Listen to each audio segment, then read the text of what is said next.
Okay, welcome back to Unschooled Theology, episode 8. And I am one of your hosts, Derick. With me is Evan. Hello, Hey, good sir. hello, good sir. He is struggling through a headache here, but hopefully we'll make it through. Got my trusty ice pack. We're good to go. Yeah, yeah, there you go. All right, so we are going to talk today. Now, previously, a few episodes back, we talked about the idea of God as creator, and that being the fundamental thing that the Bible introduces him as to us, right? Now this is one. Well, so let's talk about this, right? Obviously, our goal here is to understand the Bible better and better. So our understanding of things is going to shift here. So what I'm going to be talking about today is sort of an evolution of that thought, right? It's the idea here is sort of God as creator is the fundamental role that he plays that we're introduced to in the Bible, right? Whereas what we're going to talk about today is sort of the basic characteristic of God. So it's a little bit different, but it's related. And it's kind of an evolution of that thought. So Wait, so you're saying we're allowed to change our mind? we are. Yeah. Or at We're, least have our ideas develop a little bit? yeah, we're allowed to grow our understanding of it. Yeah. So this is yeah, similar to that, but it's kind of like, well, God to us is creator, right? First and foremost, but what is God most to us? What is the thing about God that makes him most different from all other things? Okay. And that's what we're going to look at today. And that idea is the essential nature of God being his infiniteness. So I would say the way I wrote this down earlier is that it is the element that most makes God God. He is many things, but all of those things derive from his infinite nature, and all but God, everything else outside of God, is finite. He is the only thing that is infinite. So, and I use this interestingly as a kind of a proof for God. All right, his infinite nature, and part of the idea I get this from is that every human problem, every human limitation, every issue that we come up against as humans in our personal lives, in our understanding of things, in everything, it comes up against this idea that finiteness is a hindrance and blocks things. So the idea, one I like to use is the idea that you get something coming from nothing. Now, that's hard for us to grasp as a human because we keep getting something from something from something, right? If we keep tracing things back, if you follow the sort of atheist naturalist perspective, you eventually get to this point where you have to have something coming from nothing. I forget who it was. I'll have to look it up. Maybe I'll put it in the show notes. But there was a guy who said in his TED talk, the modern naturalist perspective is give us one miracle, and we'll explain to you the rest of the world. But that miracle is the like instant appearance of matter and the laws of physics and all of these things appearing all at once out of nowhere. That's interesting. Chesterton had a very similar quote to that. G.K. Chesterton, he once said that if you place a paradox at the center of your worldview, it all aligns and it all falls into place. But it has to have that central paradox, right? Which is really, really interesting. Yeah. So eventually, our something must come from nothing in the naturalist perspective, but that doesn't make any sense because everything we see, every example we have in life is that something comes from something.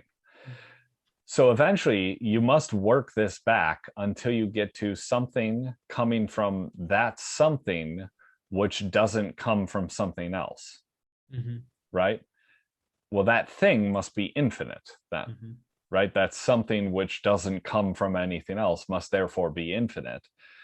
Also, that something from which all things come must contain within it the potentiality of all things, therefore it must be infinite.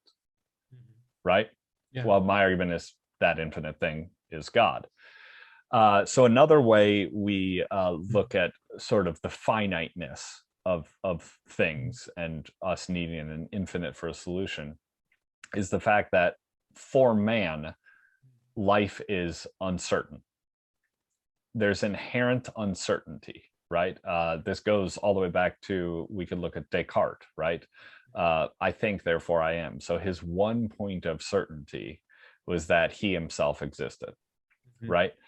And that's perhaps fine as a singular point of certainty, but then everything else we face is uncertainty. Yeah. However, we have to live our lives, though, as though there is certainty, right? And what happens is we end up building layers of certainty out of a thing which is a singular point that is certain. And this thing is God. He is infinitely certain. He is certain across times. He is certain across all circumstances. He is certain beyond time, right? He is absolutely certain. He is 100% consistent, the same. He is a point, an axiom of certainty upon which all our other assumptions of certainty are built. Can I stop you here for a sec? Yeah. Can I jump to the previous point, the something from nothing? Sure. Because Yeah. I think that one's worth fleshing out just for a second. Yeah, let's do it. Because we talked about God's introduction to us as creator. And we're talking about in his infiniteness as being the fundamental characteristic of him. Well, when you talk about the something from nothing issue, it makes sense that if God's fundamental characteristic is the infinite thing, let's just say whatever the infinite thing is, that's God. Whatever the something is, the infinite something is, that's God. It makes sense that he would introduce himself as creator, because he would say, you're wondering why you're here. That's me. You're wondering what all this reduces back to. That's me. I'm the end of the line, which, and we're not going to go into a whole broad, survey of ancient mythology, but a great deal of ancient mythology is spread out a little bit in the creative act, or it's a little less to the point as in the beginning God created. It's a little bit more narrative based. And this is far more to the point of just, I am the thing that was before that got this going. Yes. I am the infinite something. Exactly. When you're going back on your line, which again, we talked about a couple episodes ago about the fluid truth of the Bible, and being something that can be approached for the modern reader, and at any other point during history, it's approachable. This is a very significant point for the modern reader, because I think only with the advent of the scientific revolution do you begin to see humanity as a whole starting to say, okay, well, let's trace things back perfectly, and not just accept that, okay, God was there at some point. Let's actually trace it back and find out where the actual beginning is.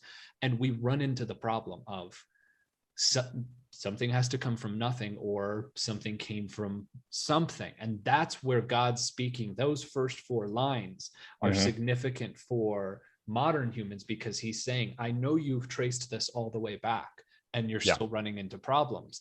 This is where the solution is. Yes. Is that? Yes. That's why I'm introducing myself this way, because you're looking for that thing that was before. I'm the thing that was before. Let me say it in the first 4 words. Like that's pretty significant to me. And so that's where I see you talk about creator and infiniteness being a development. It truly is a development of the idea, and saying like, well, if God is creator, what does that's his first statement to us. What does that say about who he is? Yes. Yes. That's yes. significant. He is that infinite something. right? And therefore, too, then is that sort of axiom of certainty, that central point that because he is infinite, he is infinitely certain. He is that point, that foundational point from which we can build certainties from. Okay, another external of ourselves. Yes, yes. Another way in which humanity relies upon the infinite as a solution is a sort of a recent development, a recent concern, a recent thing that philosophers and technologists and whatnot are starting to address, is the idea that as we get closer and closer and closer with our own technology to be able to create sort of artificial realities, in other words, create simulations, right?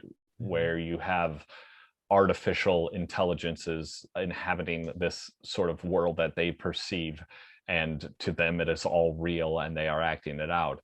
The closer we get to doing that ourselves, mathematically, they would argue the more likely it is that we are within a simulation, right?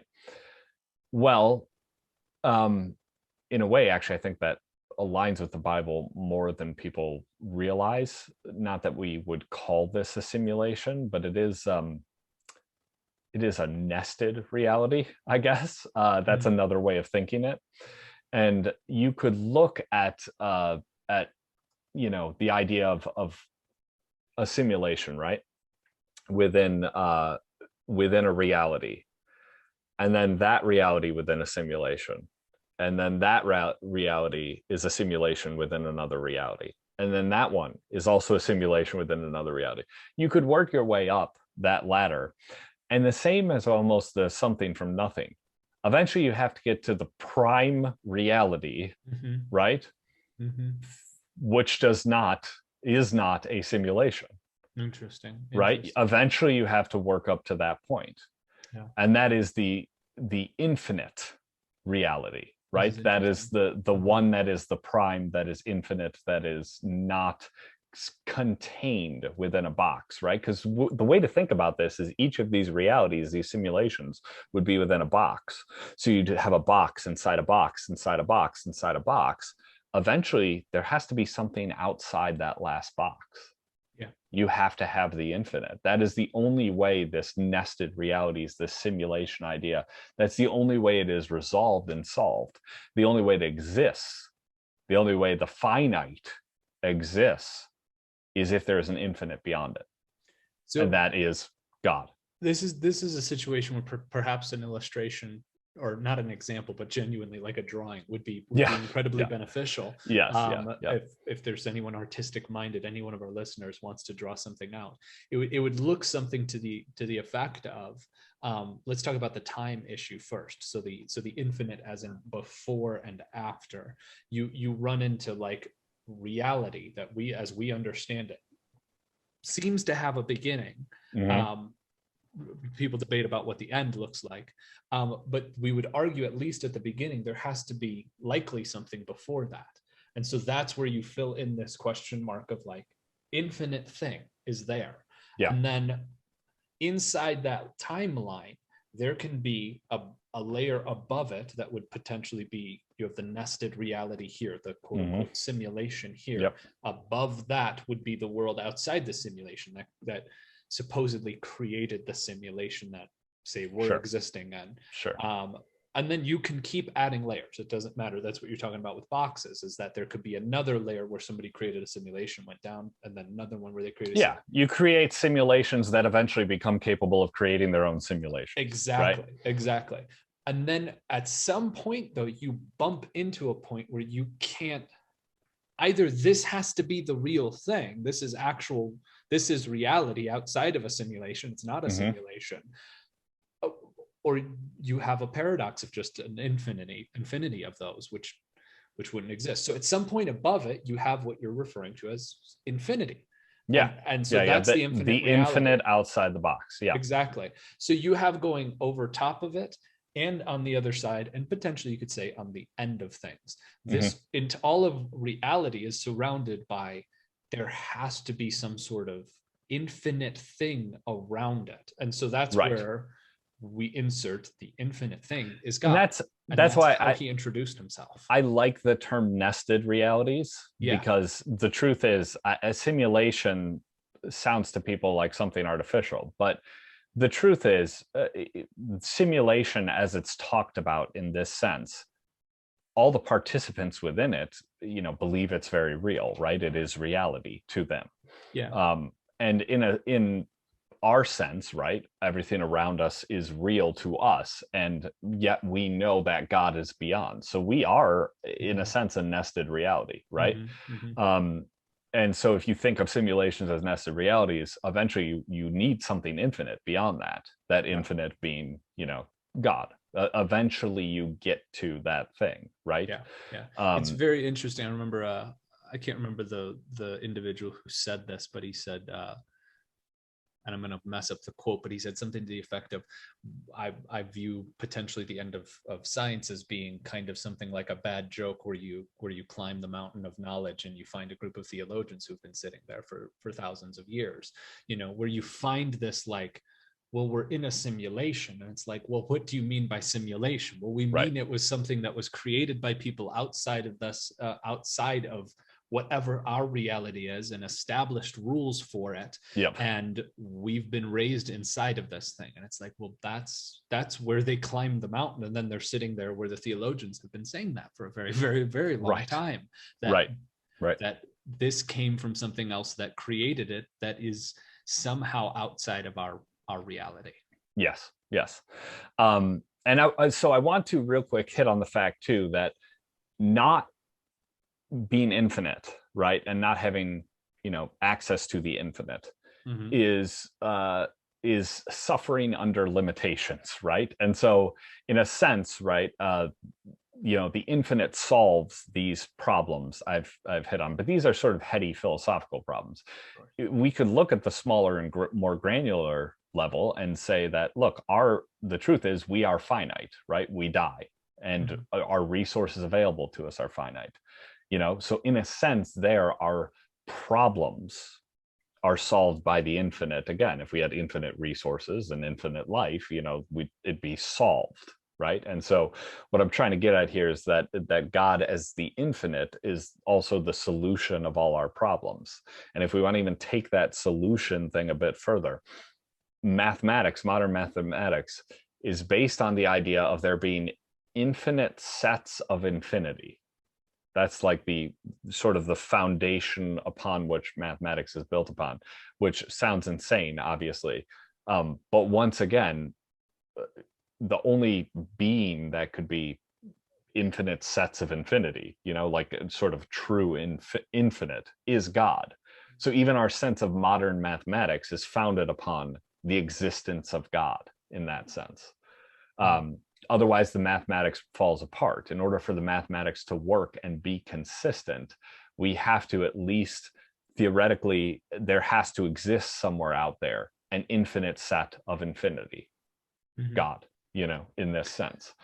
So this is the point at which anyone coming probably honestly to this conversation, and by honestly, I mean not purposefully just trying to play devil's advocate, but coming to it saying, relatively open, would probably be at the point to say, potentially, yeah, there is the infinite thing out there. We could refer to that infinite thing about God.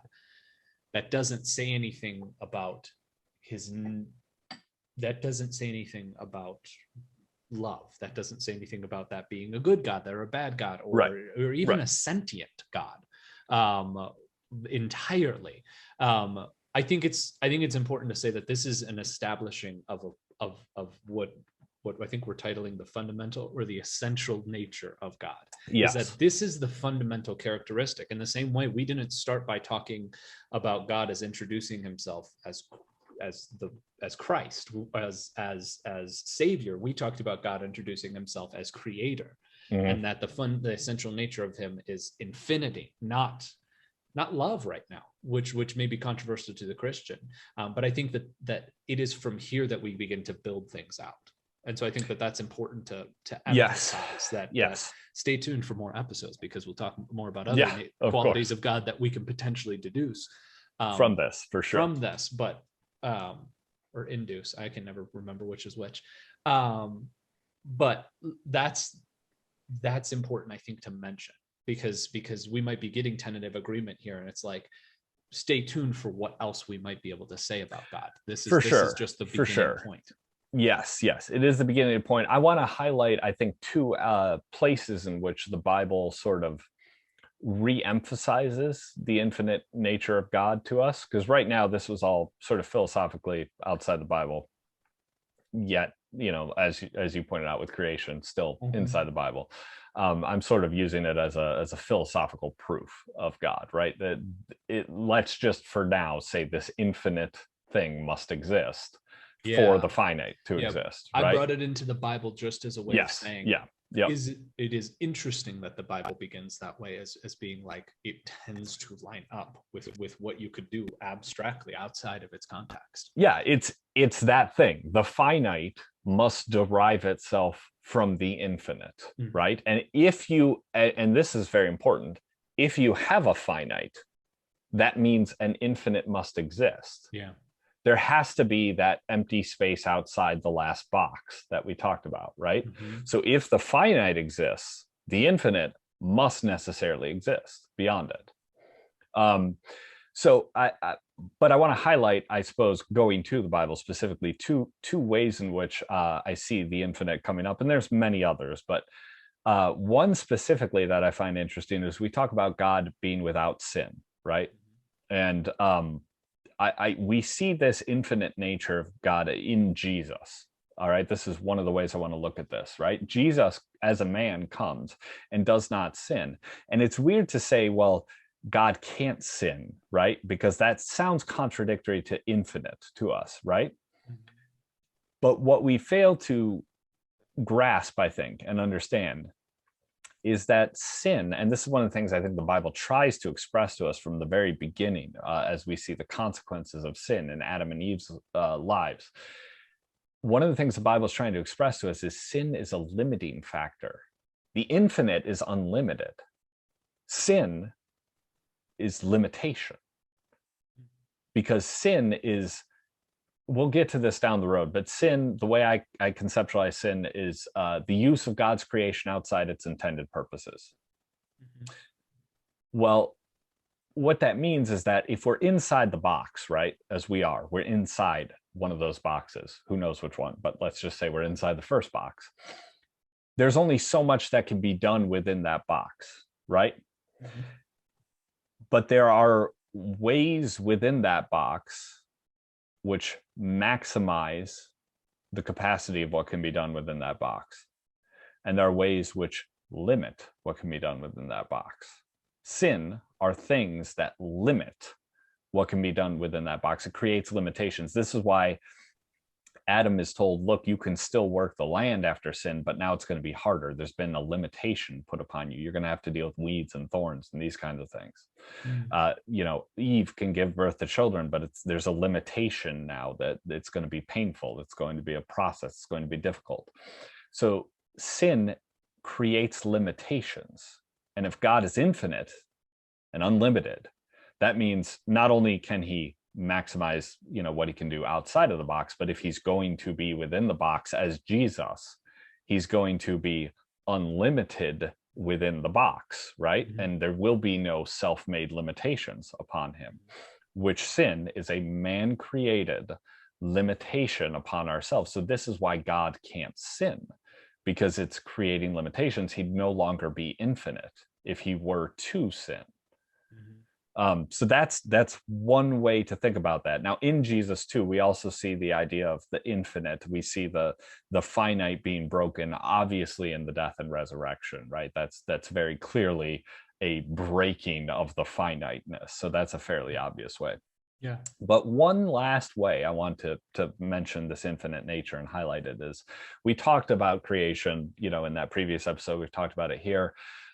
Creation is one of the ways in which God reveals who he is to us. And we'll get into that much more specifically when we get into Genesis 1 here in a few episodes. But That is what God does with creation. Is he's expressing himself. He's revealing himself to us. We talked about this with the story as well. And one of the ways we can sort of know that there's an infinite nature to this is we talk about on the other side of the return of Jesus, the second coming, and all of this is the idea of there being a new heaven and a new earth, right? And you might say, first of all, I think this runs counter to what a lot of Christians sort of foolishly think of as being, the quote unquote afterlife is like chill time or something. Like, no. Adam and Eve were put in the garden and had like work to do. We're going to have work to do too, because, and this is important, because creation is the way God reveals himself to us. And if God is an infinite being, we can never fully understand him, which means there will always be more that he can reveal of himself to us. And if he does that through creation, that means there will always be work for us to do within creation. There will always be things for us to discover and learn and find, because as we do that, the more and more we do that, the more we learn about God, the more he is revealed to us. And that can go on literally infinitely because he is infinite. So that's why the idea of a new heaven and a new earth is so important, and returning to what man is meant to do in the garden, man and woman, and this humanity, and this idea of go out and attain the earth, right? Subdue it is what is said. Now, why were you meant to subdue it? You're meant to subdue it because as you subdue it, you will learn more about God. He will reveal himself to you. And so that is what we're meant to do in a glorified state post Jesus's return. But that's why the new heaven and new earth is so important, is because it reveals to us further this infinite nature of God. And we see one of the important implications of the infinite nature of God is that we will constantly be exploring a creation that God has made, so that he may reveal himself to us through that creation. Yeah, I like that. Let me extend this a little bit with a conversation we were having, actually a little bit off camera earlier. Although maybe we'll put it out as a bonus episode. Maybe we'll put it out as a bonus episode. Exactly. Yeah. We were talking a little bit about modern day science and science for the pure sake of the scientific pursuit, which means trying to attain or understand better material truths, and we were talking a little bit about the funding of that nowadays, and how it is running into difficulties and potentially becoming less about purely scientific pursuit.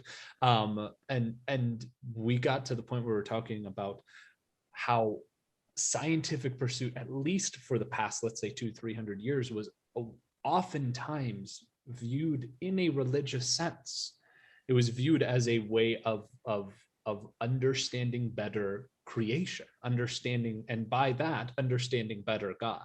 And so this is why so many famous you mean it hasn't been in the last 200 or 300 years? I would say it hasn't been so much since the Enlightenment. I think even in the past 200 300 years, I would point to folks like Sir Isaac Newton. That's fair. I would also point to Darwin, who remained faithful most of his life, even though he's been satanized by so many modern Christians. Perhaps it's the last 100 years then, maybe, that it feels like we've run away from that, right? Because I would say 100 years. Yeah, I would say that is the problem. 1800s earlier. I would say, what does it mean to pursue science for science sake? Like it's that is a mistake. You don't pursue science for science sake. You pursue science to better understand the creator through his creation. Yeah.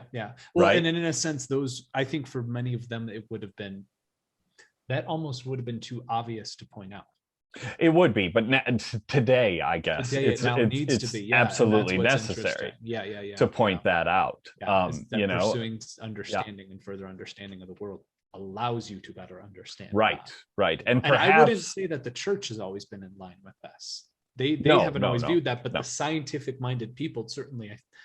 You could make an argument that Isaac Newton's and some of them, viewed their work that way.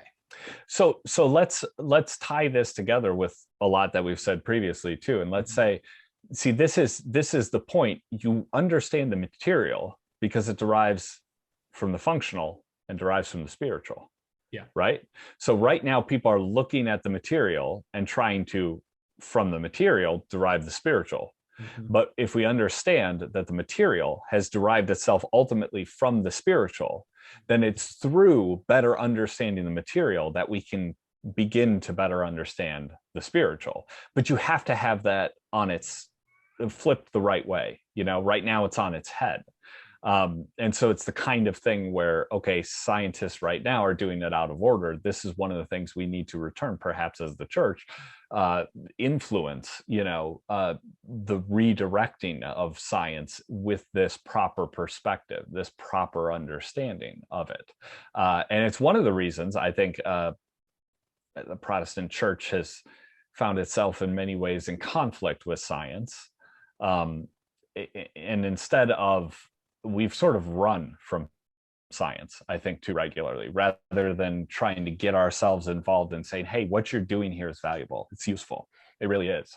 But we need to tweak the way we're thinking about it, Whereas right now we look at it as things that science are doing that butt heads with Christianity, and therefore it's an enemy, right? It's a tool of Satan or something. Whereas the truth is, no, it's not. It's something that's actually very important to us and could work hand in hand with our Christian faith, and we need to establish ourselves more at the forefront of that kind of thinking. I think. Yeah, I think you've got on the shelf back there, The Language of God, which is yes, is a good fleshing out of this idea. Yes. Well worth a read. Maybe we'll put that in the show notes. It definitely puts some of these ideas into action. And I don't agree with every single point that Francis Collins makes, and people from that.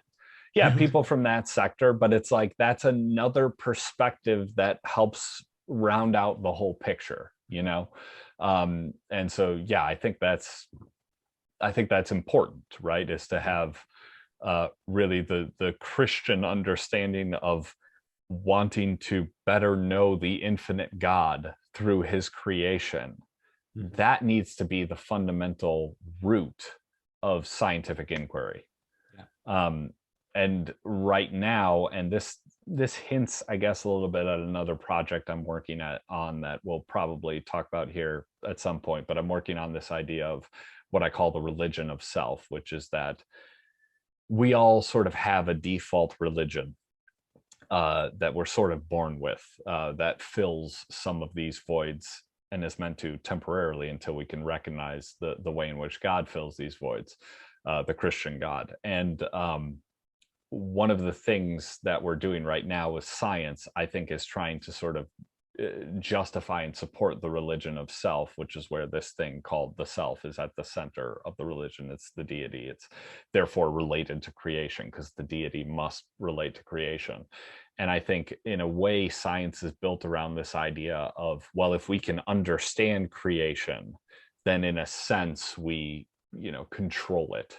It ties, it's like a instinctual tie to the ancient idea of the importance of naming, right? The ancient idea was if you name something, you took control over it, you took sovereignty over it in a way. And it's almost like the modern science has this, without realizing it, this subconscious pull to, we must name creation and where it came from, because then we fulfill ourselves as the deity of this creation, which will ultimately be futile and won't work. But that, I think, is sort of the pull behind science at the moment, which is, the opposite of what we've talked about here with the infinite God. But yeah, so that's the key takeaway from this one, is the infinite nature of God. And because the finite exists, the infinite must, which is something I think people might have trouble grasping. But I think if you really break it down, I think that is absolutely unavoidably true, right? It's the idea of people we talk about space, right? And they say space is expanding, right, at an increasing rate. And the question, of course, is Into what? expanding into what? Yeah. Into what exactly is it expanding? Because if it's space and taking up space, it must be expanding into something which can hold space, right? It's expanding into something infinite. And so yeah, so that's what we're sort of trying to say with this episode. And yeah, let us know what you think. Comment, review, subscribe, like, follow, whatever on your chosen platform. And we haven't mentioned this, but just share this with friends, right? If you have somebody who is an atheist and might be intrigued by this idea, send it their way. If you have Christians who you think would be intrigued by it as well, send it their way, whatever, right? Yeah. But yeah, feel free to share the show as well, and we look forward to hearing from you. You can email us at unschooltheology@protonmail.com, and we will see you next time.